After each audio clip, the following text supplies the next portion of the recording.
Ladies and gentlemen, my adoring fans, FizzBuzzFlits here. I am starting a new game of Age of Wonders 3 PBEM Play by Email.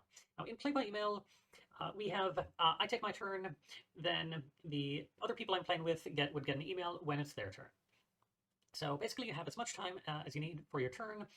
Combat against AI, the independent monsters and whatnot, is manual. Combat against other players is automatic.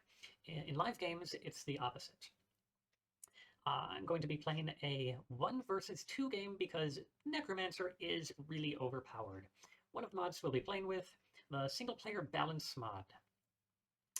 Now it's not just for single player, but more so for the manual combat, where it's trying to balance stuff out. And it does nerf Necromancer significantly, but not really enough in my opinion. The class is still really OP at top level gameplay. Now, main reason that Necromancer is so overpowered is just how good they are at conversion. Necromancer has 3 different conversion abilities: Control Undead and Necromantic Aura. Both let Necromancers attempt to convert undead units. Inflict Ghoul Curse lets us convert living units as well. Otherwise, Necromancer has lots of other really cool abilities as well, making them pretty good for clearing. Their units available also really good for clearing layers. If we look at Undead, 100% Blight Protection, 40% Frost Protection. But more than that, the Undead are immune to a lot of really dangerous abilities from Tier 3, Tier 4 units, which are in the Legendary and Mythical layers. For example, you have Dread Reaper is commonly found in the Castle of the Lich King, and oftentimes in Forbidden Sanctum. There's Invoke Death.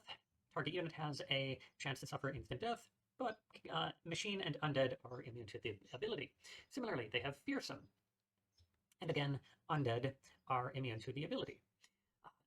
There's, Fearsome and Invoke Death are really dangerous and quite common for the abilities that you'd encounter in these layers. The dragons will have Fearsome, and those are often in layers as well. Necromancer has some really useful chaff units. Cadaver has their own healing ability, Devour Corpse, which is shared with the leaders.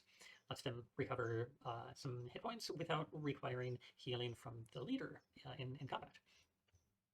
And then at gold rank, they get Resurgence. When this unit dies, it revives at the end of combat if you're victorious. Similarly, Lost Soul, Undying. Throw it at the enemies to distract them, comes back after a couple turns after being killed in combat.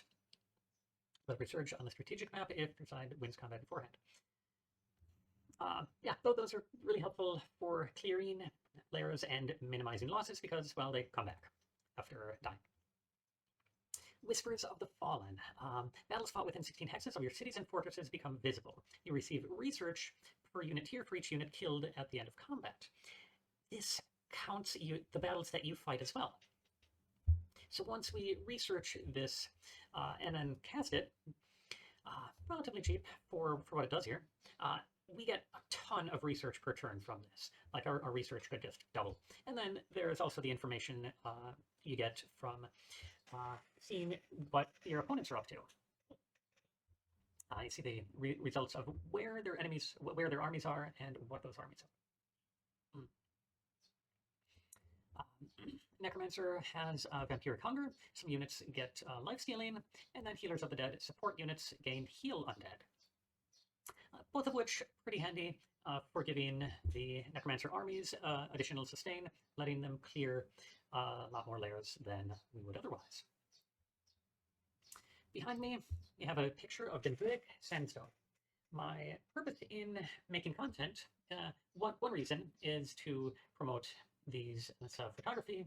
I'm working on an e-commerce site for where you'd be able to purchase prints of like this one and other rocks and minerals. Off to the game itself.